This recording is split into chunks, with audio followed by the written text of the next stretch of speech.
Mi propio hijo me empujó por unas escaleras a los 68 años. Mientras mi cuerpo se recuperaba de los moretones, mi cuenta bancaria guardaba un secreto de 17 millones que ni él ni su ambiciosa esposa jamás imaginaron.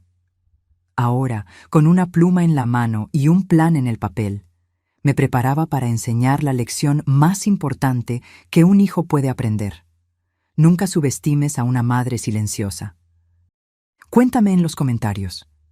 ¿Alguna vez has visto a alguien ser subestimado por su edad? ¿Y de qué ciudad nos acompañas en esta historia? Me encanta saber hasta dónde llegan.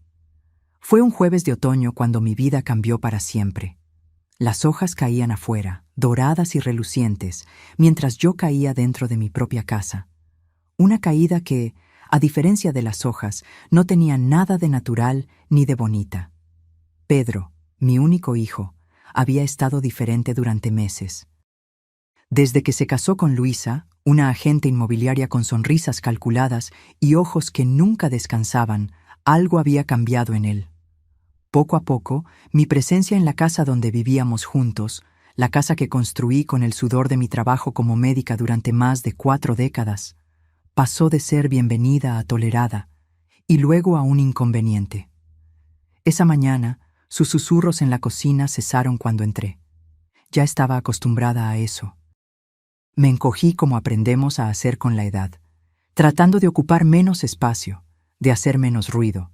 Me serví café en silencio, observando cómo Luisa cerró rápidamente una carpeta al verme. «Mamá, necesitamos hablar sobre la casa», dijo Pedro, evitando mi mirada. Su tono era el que usaba para pacientes terminales en el hospital donde trabajaba. Suave, distante, preparándome para malas noticias. «Hemos encontrado un lugar maravilloso para ti», Luisa intervino, su sonrisa perfecta no llegando a sus ojos. «Una comunidad para personas de tu edad, actividades, amigos, cuidados». No necesité escuchar el resto. Sabía exactamente lo que estaba pasando. La casa valía mucho ahora, con el nuevo desarrollo en la zona.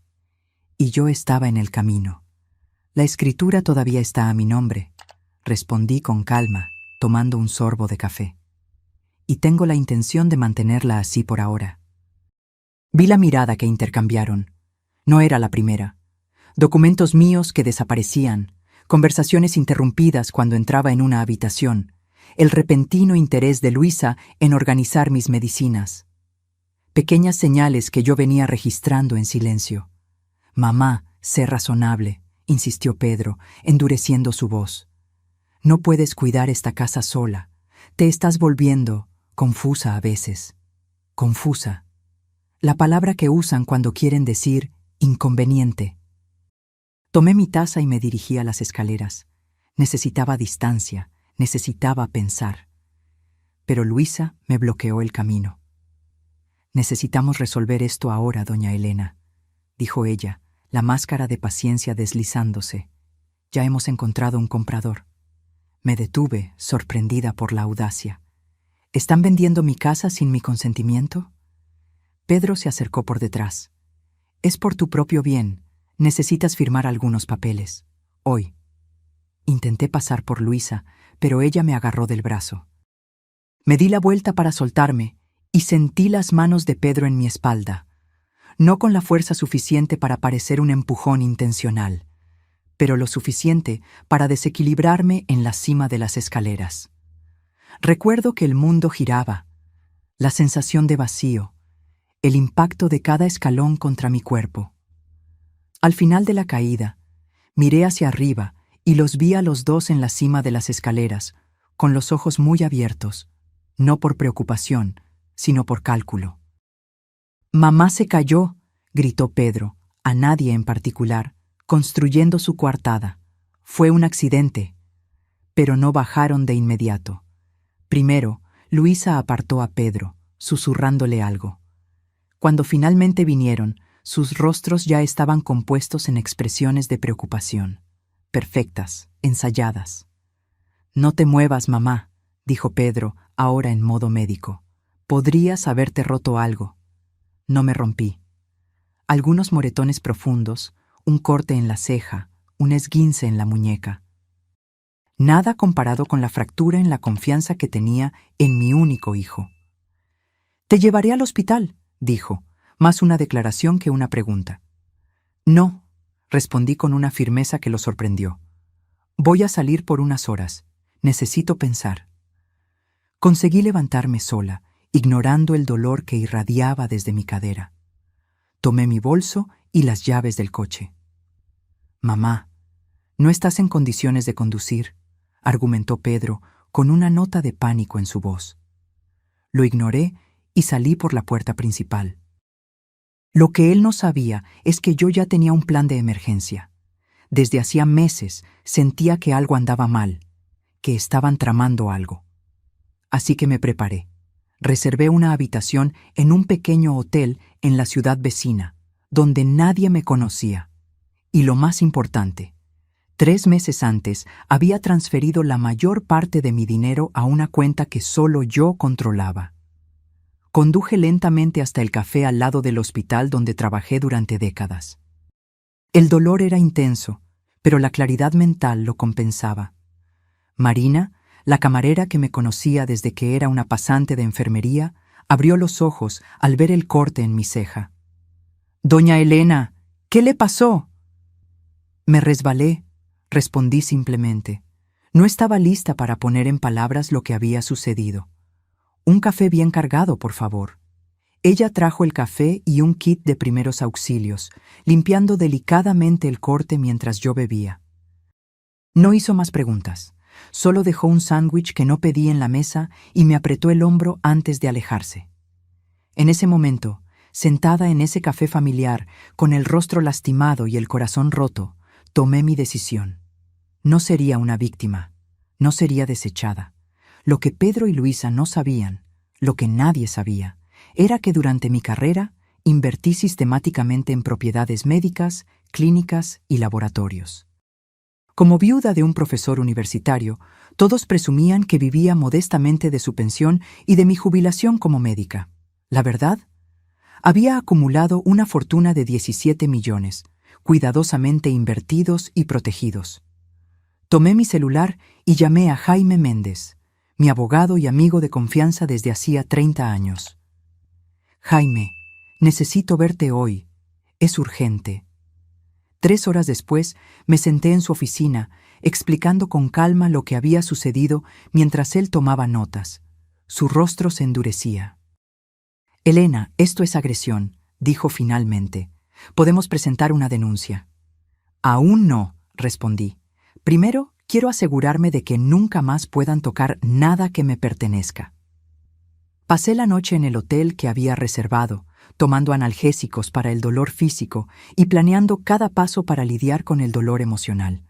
A la mañana siguiente, cuando Pedro me llamó frenéticamente, atendí con una calma que lo desconcertó. «Estoy bien», dije, cortando sus disculpas ensayadas. «Regresaré cuando esté lista». Al día siguiente, me desperté con el cuerpo adolorido. Cada movimiento era un recordatorio de esos breves segundos en las escaleras, de esas manos en mi espalda. Pero mi mente estaba clara, enfocada. Tomé un largo baño, dejando que el agua caliente aliviara el dolor en los músculos magullados mientras organizaba mis pensamientos. Jaime llegó al hotel puntualmente a las 9 a.m., llevando un portafolio de cuero y una expresión sombría. Nos sentamos en la pequeña sala de estar de la suite, y él abrió una laptop donde ya había preparado varios documentos. «Elena, quiero que lo pienses con cuidado», dijo, su tono profesional enmascarando la preocupación. «Lo que propones es sustancial». «Llevo meses pensando en esto, Jaime, solo que no imaginé que llegaría a este punto». Él asintió, entendiendo que mi decisión no era un impulso nacido del trauma, sino una conclusión madurada por la observación. Durante años había visto a Pedro cambiar, volviéndose más distante, más influenciable bajo la mirada ambiciosa de Luisa, pequeñas traiciones que se acumulaban como gotas de agua, hasta que el empujón fue solo la última gota que colmó el vaso. «Entonces, a trabajar», dijo Jaime, pasándome documentos para firmar. Primero, transferimos oficialmente la propiedad de la casa a una fundación que acababa de crear, la Fundación Nuevos Comienzos, destinada a apoyar a mujeres mayores de 60 años en situación de vulnerabilidad. La casa sería la sede de la fundación, con espacio para oficinas y alojamiento temporal.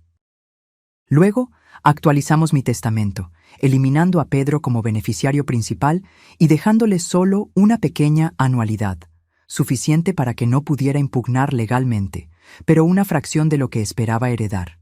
Finalmente, creamos un poder notarial para decisiones de salud, nombrando a Jaime y a mi antigua colega del hospital, la doctora Carmen Oliveira, como responsables de decisiones médicas en caso de que yo no pudiera tomarlas.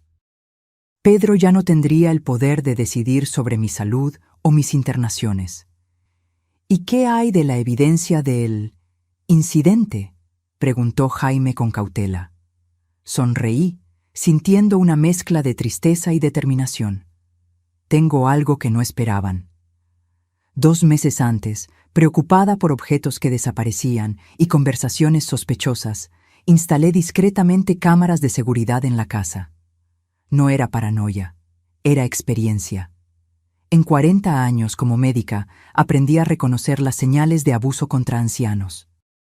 Nunca imaginé que aplicaría ese conocimiento a mi propia vida. Las cámaras lo capturaron todo, expliqué, entregándole a Jaime un pequeño pendrive. El empujón, la conversación de ellos después, la demora en socorrerme, todo.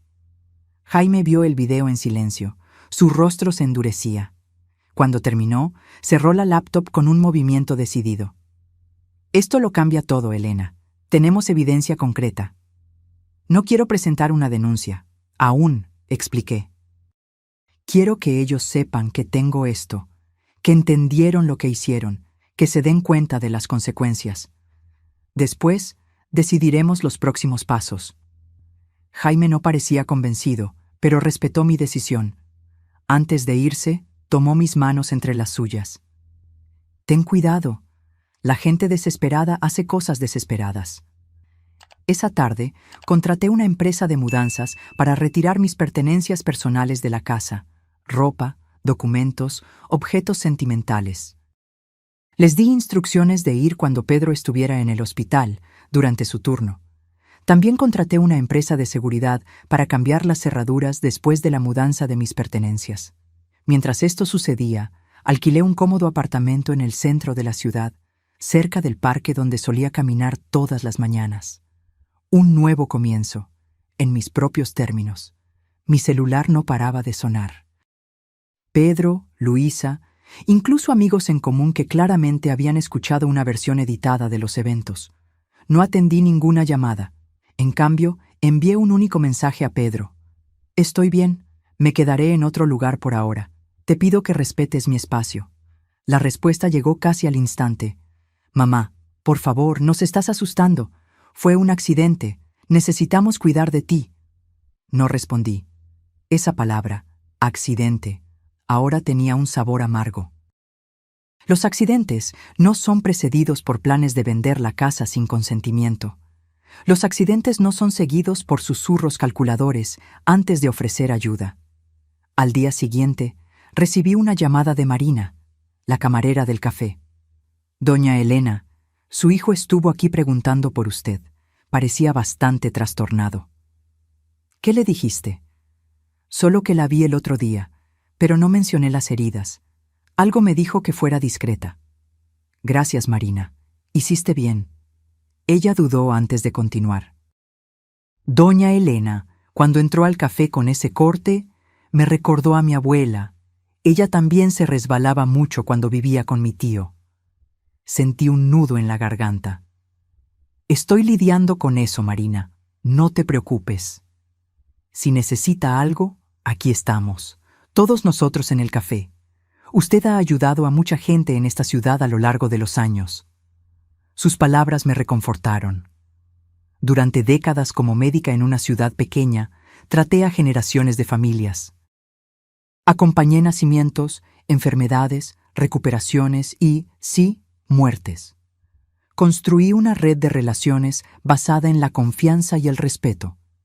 Era hora de activar esa red. Después de una semana en el nuevo apartamento, con todos los documentos legales organizados, decidí dar el siguiente paso. Envié un correo electrónico formal a Pedro y Luisa. Estimados, por medio de la presente, les informo que no volveré a residir en la casa de la calle de las Palmeras.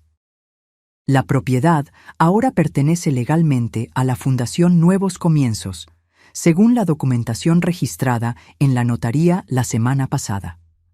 También les informo que poseo evidencia del incidente ocurrido el jueves pasado, incluyendo grabaciones de video y documentación médica de las heridas resultantes.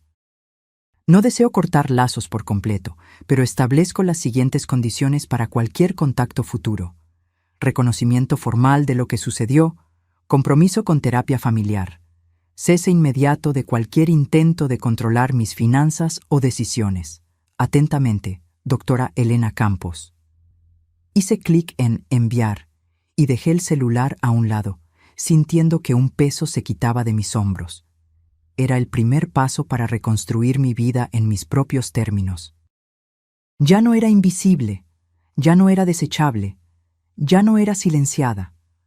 Esa noche miré por la ventana de mi nuevo apartamento hacia la ciudad que conocía tan bien. Las luces parpadeaban como estrellas terrenales, familiares y sin embargo diferentes desde esta nueva perspectiva. Sentí una extraña paz, no la paz de la resignación, sino la de la determinación. Lo que Pedro y Luisa aún no sabían es que mi patrimonio era mucho mayor de lo que imaginaban. Los 17 millones ahora estaban protegidos en fondos fiduciarios, empresas y la nueva fundación, y apenas estaba comenzando. La respuesta de Pedro llegó antes del amanecer, un correo largo y confuso, alternando entre negación, ira y súplica. Negaba haberme empujado intencionalmente, alegando que yo había malinterpretado un gesto de apoyo. Me acusaba de ingratitud después de todo lo que él había sacrificado para cuidarme. Y finalmente me imploraba que volviera a casa, prometiendo que lo resolveríamos todo. No había mención a las grabaciones ni a mis condiciones. Ni una palabra sobre la fundación o la transferencia de la casa. Era como si hubiera leído un correo electrónico completamente diferente, un reflejo perfecto de cómo me había estado escuchando en los últimos años. Luisa no respondió directamente.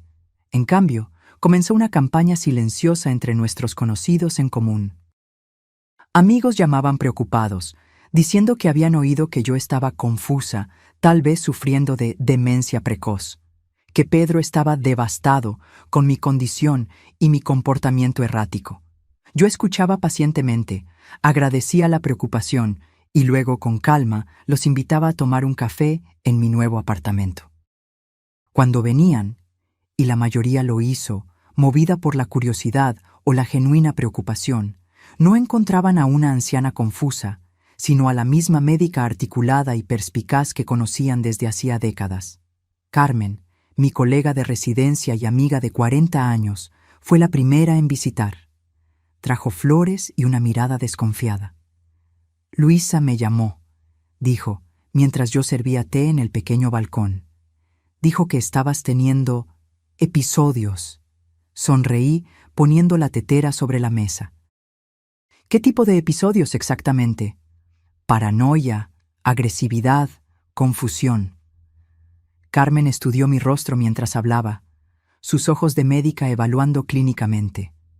En respuesta, abrí mi laptop y le mostré las grabaciones. El empujón, la conversación susurrada en la cima de las escaleras mientras yo gemía en el suelo, los días de comentarios condescendientes y manipulaciones sutiles que precedieron al incidente. Cuando terminamos de ver, Carmen estaba pálida. Dios mío, Elena. ¿Por qué no me lo contaste antes? Porque es mi hijo, respondí simplemente. Quería creer que estaba imaginando cosas, quería estar equivocada. Ella me tomó la mano. ¿Qué puedo hacer? Sé mi testigo. Cuando la gente pregunte, di la verdad. No estoy senil, no estoy confusa. Me estoy protegiendo a mí misma. Carmen hizo más que eso. Como médica respetada en la comunidad, su palabra tenía peso. En cuestión de días, la narrativa cuidadosamente construida por Luisa comenzó a desmoronarse. En la segunda semana en mi nuevo hogar, recibí una llamada inesperada del doctor Soares, director del hospital donde Pedro trabajaba y mi antiguo jefe. «Elena, necesitamos hablar sobre Pedro», dijo sin preámbulos. «¿Qué pasó, Roberto?» «Él está desestabilizado. Ha cometido algunos errores en el trabajo. Nada grave aún, pero estoy preocupado. Y hay rumores circulando sobre lo que pasó entre ustedes». Suspiré profundamente. «Los rumores son ciertos, Roberto. Tengo evidencia». Silencio al otro lado de la línea. Luego, ¿tienes la intención de hacerlo público? No es mi intención perjudicar su carrera. Solo quiero vivir en paz y seguridad. Entiendo. Otra pausa. Le sugerí que tomara una licencia, para buscar ayuda. Si puedes posponer cualquier acción legal hasta que veamos si responde al tratamiento. Cerré los ojos, sintiendo ese antiguo dolor materno, el deseo instintivo de proteger a mi hijo, incluso cuando me lastimó. Esperaré, Roberto. Pero no puedo prometer por cuánto tiempo. Después de colgar, me quedé mirando por la ventana, observando a las personas pasar abajo, cada una llevando sus propias historias invisibles. ¿Cuántas de esas personas sonriendo escondían dolores como el mío? ¿Cuántas habían sido traicionadas por aquellos que se suponía que las amaban? Fue en ese momento que decidí expandir el alcance de la Fundación Nuevos Comienzos. No sería solo un refugio temporal, sino un centro de recursos completo: asistencia legal, consejería, planificación financiera, todo dirigido a mujeres ancianas en transición. Mujeres como yo, pero tal vez sin los recursos que yo tenía. Al día siguiente, programé una reunión con Jaime para discutir los detalles legales y financieros. Mientras preparábamos la documentación, recibí un ramo de flores. La tarjeta solo decía: «Por favor, encuéntrame. Necesito explicar. Pedro». No respondí. Las flores se marchitaron en el vestíbulo de entrada. 3 días después, apareció en el café donde solía desayunar. Parecía abatido, con ojeras profundas y la barba sin afeitar, tan diferente del médico siempre impecable que orgullosamente presentaba a sus colegas. «Mamá», dijo de pie junto a mi mesa, pareciendo inseguro sobre si podía sentarse. «Pedro», respondí con calma, señalando la silla frente a mí. Se sentó, mirando nerviosamente a su alrededor como si temiera ser reconocido. «Necesitamos hablar. Te escucho. En privado. Estamos bien aquí». Tomé un sorbo de café, manteniendo mis ojos en los suyos. Bajó la voz. «¿Qué estás haciendo? Esas historias que estás difundiendo. La casa». «No estoy difundiendo historias, Pedro. Estoy diciendo la verdad, y en cuanto a la casa, ahora sirve a un propósito mayor. Es nuestra casa familiar». «Era mi casa», corregí suavemente. «Comprada con mi dinero, mantenida con mi trabajo. Tienes tu propia casa con Luisa». Se pasó la mano por el cabello, un gesto nervioso que reconocí de su infancia. «Mira, sé que hubo un malentendido. Nunca quise lastimarte. Fue un accidente. Te resbalaste. Tengo las grabaciones, Pedro». Mi voz seguía siendo tranquila, pero firme. Del empujón, de la conversación después, de todo. Su rostro palideció. «¿Qué grabaciones? ¿Nos estabas espiando?» «Me estaba protegiendo, y fue bueno que lo hiciera». Miró a su alrededor de nuevo, ahora claramente incómodo. «¿Qué quieres? ¿Dinero? ¿Es eso?» La pregunta me golpeó como una bofetada. Mi propio hijo pensaba que lo estaba chantajeando. «Quiero que busques ayuda, Pedro, para tu comportamiento, para tu ira, para esta persona en la que te has convertido, que apenas reconozco». «No necesito ayuda». Su voz se elevó, atrayendo miradas. «El doctor Soares no está de acuerdo. Me llamó preocupado por tus errores en el hospital». Pedro se puso rígido. «¿Hablaste con mi jefe? ¿Estás tratando de arruinar mi carrera también?» «Él me buscó, no al revés. Está preocupado como yo lo estoy». Esto es ridículo, te estás comportando como una anciana vengativa. Esas palabras debieron haber dolido, pero en cambio confirmaron lo que ya sabía. Este hombre sentado frente a mí ya no era el niño que crié. Creo que ya no tenemos nada más de qué hablar, Pedro. Puse dinero sobre la mesa para pagar mi café. Cuando estés listo para asumir la responsabilidad de lo que hiciste y buscar ayuda, sabes cómo encontrarme. Me levanté para irme, pero él me agarró la muñeca.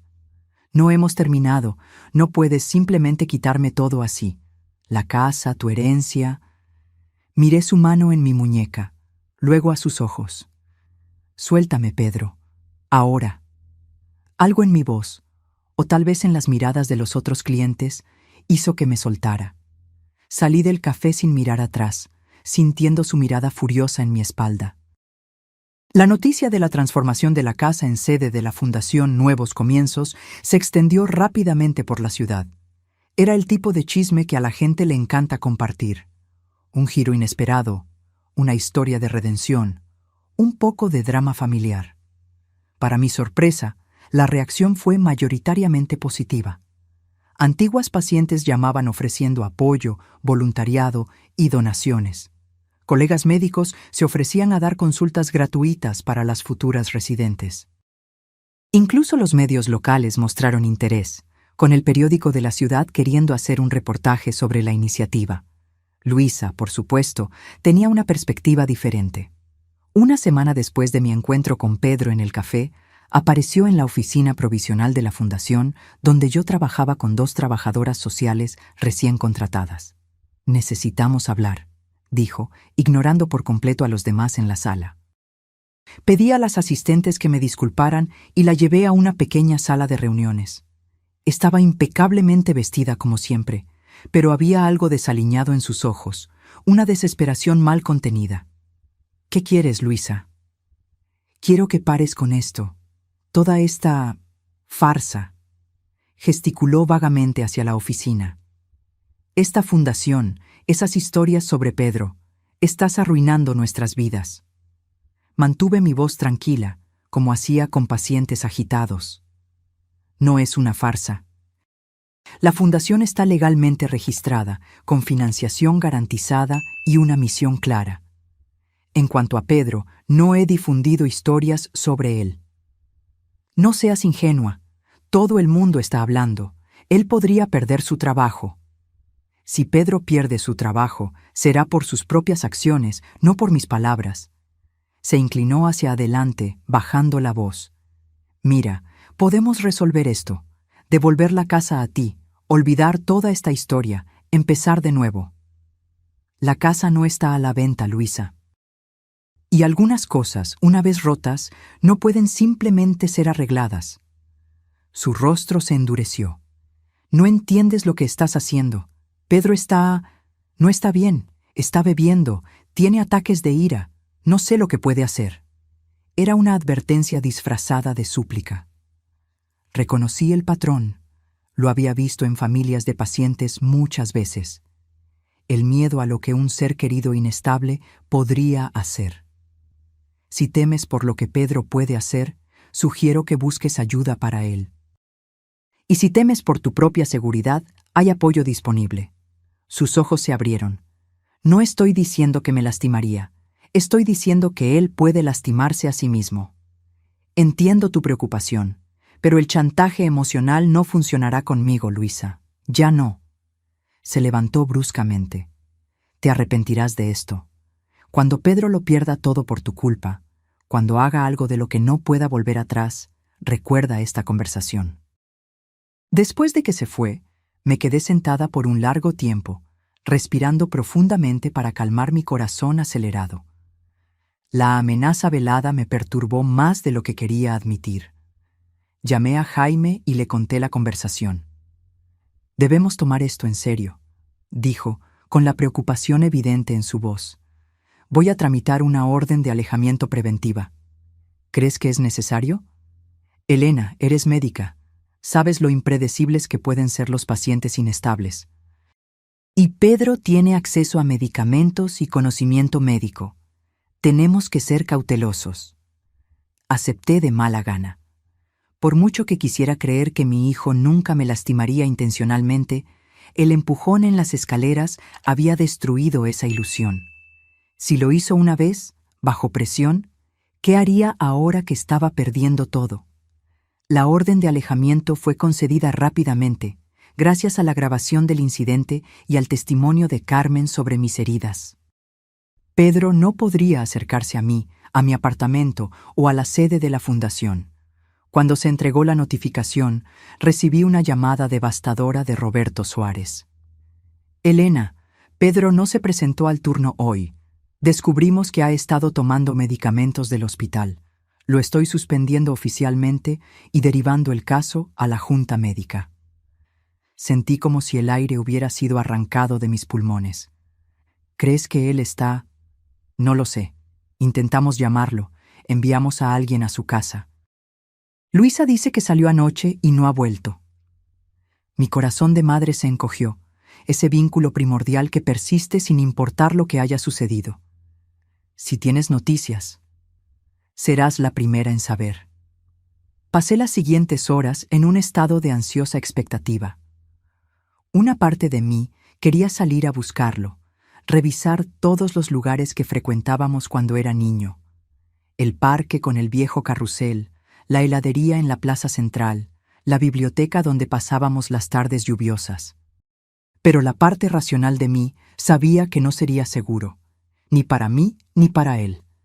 A las 11 p.m., cuando ya me preparaba para una noche de insomnio, el teléfono sonó.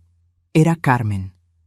Encontraron a Pedro, dijo, su voz profesional enmascarando la emoción. Está en el Hospital Santa Clara. Sobredosis de medicamentos, Elena. Está estable, pero... No escuché el resto. Un zumbido llenó mis oídos. Imágenes de mi niño de 5 años sosteniendo un estetoscopio, del adolescente orgulloso con su primer uniforme médico, del hombre seguro de sí mismo el día de su graduación en medicina. Y ahora, acostado en una cama de hospital por su propia mano. «Voy para allá», dije, ya buscando mis llaves. «Elena, la orden de alejamiento. Al diablo con la orden de alejamiento. Es mi hijo». Cuando llegué al hospital, el mismo donde trabajé durante décadas, donde Pedro creció corriendo por los pasillos, fui recibida por el doctor Suárez. Su rostro estaba serio, pero sus ojos eran amables. «Él estará bien», me aseguró antes de que yo pudiera preguntar. «Lo encontramos a tiempo. Físicamente se recuperará por completo. ¿Y mentalmente?», Roberto suspiró. «Eso llevará más tiempo. Dejó una carta, Elena, para ti». Miré el sobre en sus manos, mi nombre escrito con la letra familiar de Pedro. «¿Luisa está aquí?» «Vino, pero se fue poco después. Dijo que necesitaba resolver algunas cosas». Tomé el sobre con manos temblorosas. «¿Puedo verlo?» «Está sedado ahora, pero puedes entrar, solo por unos minutos». La UCI estaba silenciosa a esa hora, solo el pitido constante de los monitores y el susurro de los enfermeros intercambiando información. Pedro parecía pequeño en la cama del hospital, tubos y cables conectados a su cuerpo, la piel pálida contra las sábanas blancas. Me senté a su lado, sin tocarlo, solo observando el subir y bajar de su pecho. Después de unos minutos, abrí la carta. «Mamá, cuando leas esto, tal vez ya no esté aquí. Ya no puedo vivir con lo que hice, con lo que me convertí. Desde que papá murió, sentí que necesitaba demostrar algo. Ser más, tener más. Luisa alentó eso, pero la culpa es mía. La elección fue mía». Ese día en las escaleras, yo sabía lo que estaba haciendo. No fue un empujón impulsivo, fue calculado. Pensé que si te lastimabas, podríamos convencerte de que necesitabas cuidados, que ya no podías vivir sola. El plan era internarte, asumir el control legal, vender la casa. Todo para un nuevo comienzo, una consulta propia, una vida que creí que merecía. Nunca imaginé que lo descubrirías, que estarías un paso por delante. Cuando vi lo que hiciste con la casa, con tu dinero, cuando me di cuenta de que todos sabían la verdad sobre mí, no pude soportarlo. No el juicio de ellos, sino tu mirada en ese café. no con ira, sino con decepción. Lo siento, mamá, más de lo que las palabras pueden expresar. No pido perdón, no lo merezco. Solo quiero que sepas que, al final, entendí lo que intentabas enseñarme todos estos años. Sobre la integridad, sobre cuidar de los demás, sobre ser un hombre mejor que tus ambiciones. Demasiado tarde para mí, pero tal vez no para aquellos a quienes ayudarás con la fundación. Usa mi fracaso como ejemplo. Cuenta mi historia si ayuda a alguien. Con amor, a pesar de todo, Pedro doblé la carta lentamente, las lágrimas empañando mi visión. No eran lágrimas solo de dolor, sino de una comprensión profunda y triste. Mi hijo se había perdido en algún momento del camino y yo no me había dado cuenta hasta que fue demasiado tarde. Me quedé a su lado hasta el amanecer, observando su rostro en busca del niño que conocí, pensando en todas las formas en que ambos nos habíamos fallado el uno al otro. Cuando los primeros rayos de sol entraron por la ventana, tomé una decisión. Acaricié suavemente su frente, como hacía cuando era pequeño y tenía fiebre. «Vamos a encontrar un camino de regreso, hijo», susurré. De alguna manera. Los siguientes 3 meses fueron un viaje difícil para todos nosotros. Pedro fue transferido a una clínica de rehabilitación después de ser dado de alta del hospital, especializada en profesionales de la salud con problemas de dependencia química y salud mental. Inicialmente, mantuve la distancia, siguiendo la recomendación de los terapeutas, pero nos escribíamos cartas semanalmente. Un regreso a una forma de comunicación más reflexiva, más honesta. La primera vez que lo visité, 60 días después de su internación, fue un encuentro cargado de emoción. Sentados en un jardín tranquilo de la clínica, lejos de los oídos de los otros pacientes, finalmente tuvimos la conversación que necesitábamos tener. «Pasé tanto tiempo enojado», dijo Pedro, mirando sus propias manos. «Con papá por morir temprano, contigo por ser tan exitosa, conmigo mismo por nunca sentirme suficiente». «Nunca supe que te sentías así», respondí, dándome cuenta de cuánto habíamos dejado sin decir a lo largo de los años. Yo tampoco lo sabía, no realmente. Lo enterré todo bajo capas de ambición y resentimiento. Luisa solo explotó algo que ya estaba allí. Hablando de Luisa, ella había desaparecido de la vida de Pedro poco después de su internación. Jaime descubrió que había vaciado las cuentas conjuntas y puesto la casa de ellos en venta incluso antes de que Pedro recibiera el alta del hospital. Un final predecible para una relación construida sobre la ambición compartida. «¿Qué pasó con la orden de alejamiento?», preguntó Pedro, mirándome directamente por primera vez. «Suspendida condicionalmente, mientras continúes el tratamiento y las sesiones de terapia familiar que comenzaremos la próxima semana». Él asintió, aceptando los términos sin discusión. Un cambio notable del hombre que me había confrontado en el café meses atrás. Mientras Pedro luchaba con su recuperación, la Fundación Nuevos Comienzos florecía. La antigua casa familiar ahora albergaba a 6 mujeres mayores en transición, 2 viudas recientes, una sobreviviente de abuso doméstico y 3 que simplemente necesitaban un nuevo comienzo después de cambios en sus vidas. Además del refugio temporal, ofrecíamos consejería legal, planificación financiera y un programa de reinserción profesional para mujeres mayores de 60 años. Carmen se unió al consejo directivo, aportando su experiencia médica y su compromiso inquebrantable con el bienestar de las mujeres mayores. Juntas, expandimos la visión inicial para incluir investigación sobre el envejecimiento femenino y la defensa de políticas públicas más inclusivas. Una tarde particularmente ajetreada, mientras entrevistábamos a candidatas para una nueva vacante en el refugio, Carmen me miró con una sonrisa curiosa. «Nunca imaginaste que un empujón por las escaleras te llevaría a todo esto, ¿verdad? Ni en mis pesadillas más oscuras, ni en mis sueños más ambiciosos», respondí, sonriendo de vuelta. «¿Sabes qué es lo que más me impresiona? Podrías haber usado tu dinero e influencia para destruir a Pedro por completo. Habría sido justificable, considerando lo que hizo. Pero en cambio, estoy tratando de arreglar lo que se puede arreglar, completé, incluyendo a mi hijo, si es posible. La verdad es que la ira inicial había dado paso a algo más complejo. No exactamente perdón, aún no, pero una comprensión más profunda.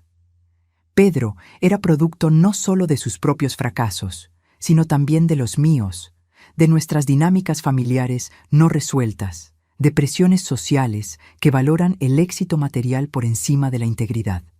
Ninguno de nosotros es solo una cosa, víctima o agresor, héroe o villano. Todos estamos compuestos de elecciones, algunas de ellas terribles, algunas nobles, la mayoría en algún lugar intermedio. 4 meses después del incidente en las escaleras, organizamos el primer evento público de la Fundación, un simposio sobre envejecimiento con dignidad en el auditorio del hospital. Para mi sorpresa, Pedro pidió participar, no como orador, sino como oyente. ¿Crees que es una buena idea?, pregunté durante nuestra sesión de terapia familiar. Habrá mucha gente que conoce nuestra historia. Exactamente por eso necesito estar allí, respondió. No puedo esconderme para siempre. Necesito enfrentar lo que hice, públicamente. El día del evento, Pedro se sentó discretamente en la última fila. Noté algunas miradas, algunos susurros, pero la mayoría de la gente estaba concentrada en el programa. Charlas sobre los derechos de los ancianos, planificación patrimonial, prevención de abusos financieros, todos temas que habían adquirido un nuevo significado personal para mí. Cuando llegó mi turno de hablar, sentí un nerviosismo que no experimentaba desde mis primeros días como médica. Miré a las caras atentas en la audiencia, vi a Carmen en la primera fila animándome con un gesto, y luego, brevemente, encontré los ojos de Pedro en el fondo de la sala. Estamos aquí hoy para hablar sobre la dignidad en el envejecimiento, comencé. Sobre el derecho de cada persona a mantener el control sobre su vida, sus elecciones, su futuro, independientemente de la edad. Este derecho a veces se viola de maneras obvias y violentas, pero más a menudo se erosiona silenciosamente, a través de pequeñas desconsideraciones, exclusiones sutiles, decisiones tomadas por nuestro propio bien sin nuestro consentimiento. Hice una pausa, respirando hondo antes de continuar. Algunos de ustedes conocen mi historia personal, los eventos que me llevaron a crear esta fundación. Lo que quizás no sepan es que esa historia no comenzó con un acto de violencia, sino con años de pequeñas concesiones, momentos en los que permití que mi voz fuera silenciada, que mis decisiones fueran cuestionadas, que mi autonomía fuera comprometida. Todo en nombre del amor, de la paz familiar, de la conveniencia. Miré de nuevo a Pedro, que ahora tenía lágrimas en los ojos, pero mantenía el contacto visual. Lo que aprendí, lo que todos necesitamos aprender, es que la dignidad no es algo que pueda ser concedido o retirado por otros. Es un derecho inherente que debemos proteger activamente, en nosotros mismos y en todos a nuestro alrededor. Y cuando esa dignidad es violada, tenemos no solo el derecho, sino la responsabilidad de alzar la voz, de establecer límites, de exigir respeto. Continué hablando sobre los recursos que la Fundación ofrecía, sobre planes futuros, sobre investigaciones y defensa. Pero el mensaje central siguió siendo el mismo. Nunca más sería silenciada. Nunca más me rebajaría para acomodar la comodidad o la conveniencia de otros. Y trabajaría para garantizar que ninguna otra mujer necesitara tocar fondo o llegar al pie de unas escaleras para aprender esa lección. Después del evento, mientras conversaba con algunos participantes, noté que Pedro se acercaba con vacilación. Esperó pacientemente a que yo terminara mi conversación. Luego dio un paso al frente. Fue inspirador, dijo simplemente. Gracias por permitirme estar aquí. Tú estás haciendo el trabajo difícil, respondí. El de reconocer, el de cambiar, eso es lo que importa. Nos quedamos en silencio por un momento, años de historia no dicha flotando entre nosotros. Estoy vendiendo mi parte de la clínica, dijo finalmente. Donaré el dinero a la fundación, de forma anónima, por supuesto. No quiero que parezca que estoy tratando de comprar la redención. ¿Qué vas a hacer? Acepté un puesto en un hospital público. Salario menor, más horas, pero siento que es donde realmente puedo retribuir, y estoy considerando trabajo voluntario con poblaciones vulnerables, si me aceptan, considerando mi historial. Asentí, sintiendo una mezcla de orgullo y tristeza. Un día a la vez, Pedro. Un día a la vez, él estuvo de acuerdo. A la mañana siguiente, tomé mi café en el balcón del apartamento, observando cómo la ciudad despertaba. A los 68 años, había reconstruido mi vida de maneras que nunca imaginé. Había encontrado una nueva misión, nuevas relaciones, una nueva apreciación por mi propia fuerza. El camino con Pedro sería largo e incierto. Algunas heridas son demasiado profundas para sanar por completo. Algunas roturas nunca vuelven a ser exactamente como eran antes. Pero tal vez no tenían que serlo. Tal vez podríamos construir algo nuevo a partir de los fragmentos, no perfecto, no sin cicatrices, pero honesto de una manera que nunca habíamos sido antes. Esa tarde, caminé hasta el parque donde solía llevar a Pedro cuando era niño. Me senté en el mismo banco donde lo observaba jugar, donde le enseñé a andar en bicicleta, donde lloramos juntos después de la muerte de su padre. El pasado y el presente se entrelazaban como hilos de un tapiz complejo, algunos brillantes, otros oscuros, todos necesarios para el patrón completo. Saqué de mi bolsillo una pequeña llave, la llave de la casa que ahora albergaba la fundación. Pasé mis dedos sobre sus bordes, sintiendo el peso simbólico. Esta llave representaba no solo un lugar físico, sino un cambio fundamental en la forma en que yo existía en el mundo. Ya no estaba disminuida, ya no era invisible, ya no era silenciada. Una anciana se sentó a mi lado, mirando con curiosidad la llave en mis manos. ¿Un lugar especial?, preguntó amistosamente. Sí, respondí sonriendo. Un lugar donde las voces son escuchadas. Suena maravilloso, dijo. Siempre necesitamos más lugares así. La miré más atentamente, los hombros ligeramente encorvados, las manos arrugadas, pero los ojos vivos y perspicaces.